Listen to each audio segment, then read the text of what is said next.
Hello friends, welcome to my channel basic linguistics. आज का हमारा टॉपिक है tree diagram related with IC analysis in syntax. तो syntax के अंतर्गत हम जब आईसी एनालिसिस पढ़ते हैं, आईसी एनालिसिस में हमें कुछ ट्री डायग्राम की ज़रूरत पड़ती है उसको समझने के लिए। आज हम उसी पे बात करेंगे, जिसके अंतर्गत उसमें हम बात करेंगे अपना इम्पॉर्टेंट जो है उसमें नाउन फ्रेज़ के बारे में बात करेंगे। वर्ब फ्रेज़ और प्रीपोजिशन के फ्रेज़ में कौन कौन सी चीज़ें उसमें इंक्लूड होती हैं, उन सारी चीज़ों के बारे में बात करेंगे। सो स्टार्ट करते हैं। हम एक एग्जाम्पल को लेकर इसमें एक्सप्लेन करेंगे। First example is the man will hit the ball. So in this sentence, कभी भी हम आईसी एनालिसिस करते हैं, आपको आईसी एनालिसिस के बारे में अगर देखना है तो वो वीडियो मैंने अपलोड कर चुकी हूँ ऑलरेडी, आप वहाँ पे जाके इसको देख सकते हैं। बस मैं आप लोग को थोड़ा सा ओवरव्यू दूंगी आईसी एनालिसिस के बारे में। क्या है आईसी का मतलब ही होता है इमीडिएट कॉन्स्टिट्यूएंट, मीन्स उसके कोई भी अगर हमें यहाँ पे कोई भी वर्ड लिखा है उसके जस्ट बाद में क्या आ रहा है वो आईसी एनालिसिस को दर्शाता है। तो ऐसे ही तो हम कभी भी आईसी एनालिसिस को जब ब्रेक करते हैं या आईसी एनालिसिस में उसका एनालिसिस कर रहे होते हैं तो दो चीज़ें हमको ध्यान में रखनी होती है। सबसे पहले हम एक नाउन फ्रेज की बात करते हैं और प्रेडिकेट की बात करते हैं। तो सबसे पहले हम नाउन फ्रेज की बात कर लेते हैं। तो अब हम सभी को पता है नाउन क्या होता है। तो इस सेंटेंस में अगर हम देखें तो नाउन हमारा क्या है, द मैन, ये नाउन है। विल हिट द बॉल, जब भी हम प्रेडिकेट की बात करते हैं तो नाउन के बाद जो भी आता है वो सारे प्रेडिकेट में जाते हैं और हम प्रेडिकेट के रूप में देख लेंगे विल हिट द बॉल। अब यहाँ से प्रेडिकेट स्टार्ट हो जाता है। आफ्टर दैट हम ये समझेंगे कि ये तो नाउन फ्रेज हो गया, हम इसको ओबियसली नाउन फ्रेज का नाम दे देंगे, इसमें कोई शक नहीं है। आफ्टर दैट ये क्या है, आपका प्रेडिकेट हो जाएगा। प्रेडिकेट के बाद अब एक चीज़ और ध्यान देना है, जब प्रेडिकेट में हम इसको तोड़ते हैं, प्रेडिकेट के अंतर्गत उसमें फिर हमको वर्ब फ्रेज मिलता है। अब वर्ब फ्रेज के अंदर भी हमको नाउन फ्रेज और प्रीपोजिशन फ्रेज भी मिल सकता है, किसी में होता है किसी में नहीं होता है। तो अब हम देखेंगे कि जो ये प्रेडिकेट हमने लिया है, प्रेडिकेट के अंतर्गत में क्या क्या चीज़ें हमें इंक्लूड हो रही हैं। तो यहाँ से हम देख सकते हैं ये हमारा प्रेडिकेट है। अब विल हिट द बॉल, यहाँ क्योंकि हमको वर्ब दिखाई दे रहा है, हिट क्या है, वर्ब है, तो वर्ब को उसके ऑक्सिलरी के साथ ही लेते हैं।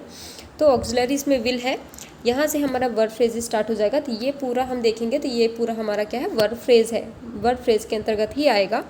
फिर जब वर्ब फ्रेज के अंतर्गत में आ जाता है उसके बाद हम देखते हैं जब विल हिट द बॉल,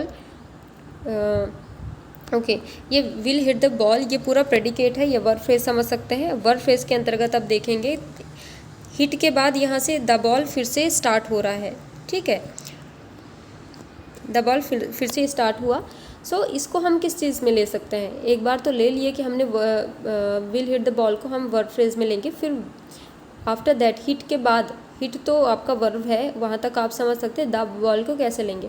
तो सबसे पहले उसके लिए हम ट्री डायग्राम में जाके उसके बारे में समझेंगे, उसके बाद हम इसमें इसका एनालिसिस करते हैं। तो सबसे पहले ये एस है, ये एस शो कर रहा है आपका सेंटेंस को। Sentence goes to NP and VP, NP और वीपी में पहले सेंटेंस को पार्ट करिए। तो हमने पार्ट कर लिया, ये क्या है अपना एनपी है मतलब नाउन फ्रेज, और ये क्या है अपना वीपी है। तो एनपी वीपी में तोड़ने के बाद क्या होता है, जो एनपी होता है, जो हमारा नाउन फ्रेज होता है, वो दो चीज़ों में डिवाइड होता है। एक होता है अपना डिटर्मिनर और एक होता है नाउन। सो डिटर्मिनर में कुछ चीज़ें इंक्लूड होती हैं, जैसे आपका आर्टिकल हो गए, ठीक है, आर्टिकल्स आते हैं। तो मेनली आर्टिकल्स आपको देखने को मिल जाएंगे। क्वांटिफायर्स भी होते हैं कुछ, ऑर्डिनल कॉर्डिनल भी होते हैं। ऑर्डिनल मीन्स जिसमें हम नंबरिंग का देखते हैं, नंबरिंग मीन्स जैसे फर्स्ट सेकंड, और जिसमें नंबरिंग देखते हैं मेनली जैसे 1 2, वो सारी चीज़ें आती हैं आपके कॉर्डिनल में। तो ये सारी चीज़ें नाउन के साथ जुड़ी हुई होती हैं ना, जैसे 1 और 2 भी लगा रहता है कहीं कहीं पे। और डिटर्मिनर तो जो आर्टिकल है वो जेन्युइनली लगा ही रहता है, आर्टिकल की बात करें तो यहाँ पे भी हमें डिटर्मिनर के अंतर्गत में आर्टिकल ही देखने को मिल रही है। आप याद देख सकते हैं, ये आर्टिकल दाल यहाँ पे दिया हुआ है। फिर तो नाउन फ्रेज को याद रखना, नाउन फ्रेज को हम दो पार्ट में डिवाइड कर सकते हैं, डिटर्मिनर एंड नाउन में। तो डिटर्मिनर हमारे यहाँ पे द है, जो कि हाँ ये है, और मैन ये आपका क्या है, नाउन है। तो नाउन फ्रेज को तो हमने डिवाइड कर लिया। अब उसके बाद हमारा स्टार्ट होता है वर्ब फ्रेज, जो कि विल हिट द बॉल, ये पूरा ये आपका वर्ब फ्रेज है। वर्ब फ्रेज को आप कैसे डिवाइड करते हैं वो देख लीजिए। Verb phrase goes to verb क्योंकि वर्ब फ्रेज है तो वर्ब को पहले अलग रखते हैं। और नाउन फ्रेज इसके बाद देखिए द बॉल क्या आ गया, फिर से नाउन है ना बॉल, तो द बॉल को भी नाउन फ्रेज में ले लिए। तो वर्ब फ्रेज जब हम वर्ब और नाउन फ्रेज में डिवाइड किए हैं उसके बाद आप देख सकते हैं वर्ब को हम डिवाइड करते हैं, क्योंकि जब सिंगल वर्ब रहता है तो कोई दिक्कत नहीं है। सिंगल वर्ब मतलब जैसे हिट होता, इट्स ओके, बट यहाँ पे ऑक्सिलरी भी साथ में है तो वर्ब के अंदर ही हम ये ऑक्सिलरी और वर्ब को लेंगे। तो यहाँ पे ऑक्सिलरी क्या है, विल है, और वर्ब क्या है, हिट है। तो ये हो गया। अब आता है इसके बाद वाला जो है नाउन फ्रेज। फिर से तो नाउन फ्रेज में फिर से ये नाउन फ्रेज किस में डिवाइड होता है, डिटर्मिनर एंड नाउन में। अगर डिटर्मिनर है तो उसको कंसीडर कर सकते हैं, नहीं है तो मत करिए।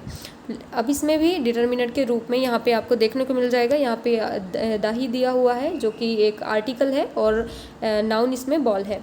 तो अब ध्यान से सुनना, ये बस इतना ही है कि जो सेंटेंस होता है उसको दो पार्ट में सबसे पहले डिवाइड करो। कोई भी सेंटेंस आपको दिया है उसको पहले नाउन फ्रेज और वर्ब फ्रेज में डिवाइड करो। नाउन फ्रेज के अंतर्गत जो भी चीज़ें आ रही, डिटर्मिनर आ रही, नाउन आ रही है, उसको डिफाइन करो। उसके बाद वर्ब फ्रेज में जब जाते हैं तो उसमें देखिए अगर वर्ब फ्रेज में सिर्फ वर्ब दिया है तो वर्ब बस लिखना है। अगर उसके अंतर्गत में हमें नाउन फ्रेज या प्रीपोजिशन फ्रेज दिया है तो उसको डिवाइड करके फिर उनके अंतर्गत क्या क्या चीज़ें आती है, ऐसे ही ट्री डायग्राम बनाया जाता है। अभी हम इसको और अच्छे से समझने के लिए एक सेकेंड एग्जाम्पल भी देख सकते हैं। जैसे सेकेंड एग्जाम्पल है the teacher gave homework to his students. So in this sentence हम यहाँ पे देख सकते हैं द टीचर और गेव जहाँ से स्टार्ट होता है, ये गेव से पूरा ये लेके होमवर्क टू हिज स्टूडेंट्स, ये पूरा आपका आ जाता है प्रेडिकेट में, या आप ये इसको वर्ब फ्रेज ले सकते हैं। तो अब सेम है यहाँ पे, ये देखिए आप यहाँ पे डिवाइड हुआ है नाउन फ्रेज में, सॉरी एक मिनट, ठीक है। तो ये जो सेंटेंस है वो पहले डिवाइड हुआ है नाउन फ्रेज में और वर्ब फ्रेज में। तो यही चीज़ हम कर लिए, हम ये क्या कर दिए, नाउन फ्रेज ये हो गया आपका वर्ब फ्रेज। उसके बाद देखो नाउन को हम डिवाइड किए हैं डिटर्मिनर और नाउन, जो कि मैं पहले समझा चुकी हूँ। तो इसमें देखिए डिटर्मिनर आपका द है और नाउन क्या है आपका टीचर। तो यहाँ तक आई होगा, आपको समझ में आया होगा। इसमें जब हम लेते हैं तो ये आपका डिटर्मिनर बन जाता है, ये आपका नाउन बन जाता है। अब वर्ब फ्रेज के अंतर्गत आप देखेंगे, उसमें फर्स्ट वाले में क्या था, हमारे वर्ब फ्रेज के अंतर्गत में सिर्फ वर्ब था और नाउन फ्रेज था। लेकिन इसमें देखिए द गेम होमवर्क जब लेते हैं तो ये गेव आपका वर्ब हो जाता है, होमवर्क आपका नाउन में आता है, टू आपका देखिए प्रीपोजिशन में आता है। प्रीपोजिशन आया, प्रीपोजिशन के अंदर ये पूरा आएगा, लेकिन फिर से देखिए हिज स्टूडेंट्स, ये फिर से नाउन फ्रेज में आ जाता है। तो इसको कैसे डिवाइड करते हैं, तो यहाँ पे आप ट्री डायग्राम में देख सकते हैं, वर्ब है, वर्ब का मतलब यहाँ पे आपका गेव दिया है। नाउन फ्रेज में आपका नाउन आ जाएगा, क्योंकि देखो नाउन यहाँ पे सिर्फ होमवर्क दिया है, यहाँ पे कोई भी आर्टिकल नहीं लगा है, कोई भी क्वांटिफायर या नंबरिंग कुछ भी नहीं दिया हुआ है, तो सिर्फ इसको नाउन में डिवाइड करेंगे तो ये आपका होमवर्क हो गया। उसके बाद आ गया यहाँ पे प्रीपोजिशन फ्रेज, ये पूरा क्या है प्रीपोजिशन फ्रेज। तो इसको हम प्रीपोजिशन फ्रेज में पी मतलब प्रीपोजिशन एंड NP उसके साथ नाउन फ्रेज भी जुड़ा है, उन दोनों को ही कंसीडर करेंगे। आफ्टर दैट NP फिर से अगेन डिवाइड होगा वो, ये देखो अब जब NP यहाँ पे स्टार्ट करते हैं, NP में फिर से हमको क्या मिल रहा है, हिज स्टूडेंट, मतलब हिज आपका फिर से क्या आ गया डिटर्मिनर और स्टूडेंट आपका आ गया नाउन में। तो कुछ इस प्रकार हम किसी भी सेंटेंस को ट्री डायग्राम के थ्रू शो कर सकते हैं। IC एनालिसिस इसी में इंक्लूड भी रहता है, क्योंकि जब भी हम इसको ट्री डायग्राम में बदल रहे होते हैं तो हमें IC एनालिसिस का पूरा ध्यान रखना पड़ता है। तो ये दोनों एक दूसरे से इंटर रिलेटेड ही हैं।